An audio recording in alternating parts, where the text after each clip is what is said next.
Hello friends, as you all people are eagerly waiting for the dates of the TS sets, especially TS Eamcet, so now the Telangana government has finally released the schedule of all the TS sets.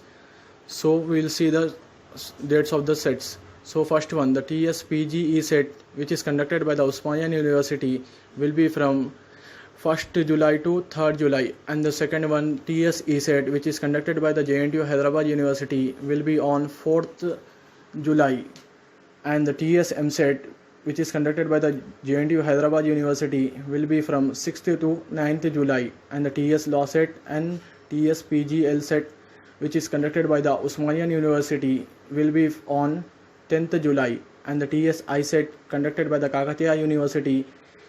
will be on 13th July, and the TS AD Set, which is conducted by the Osmanian University, will be on 15th July, and the TSPE set, which is conducted by the Mahatma Gandhi University, Nalgonda, the test dates will be announced later beyond 16th July, and the TS Poly set, which is conducted by the SBTET, will be on 1st July 2020. For more informative videos, join my WhatsApp group. The link is available in the description, and subscribe to my channel and hit the bell icon.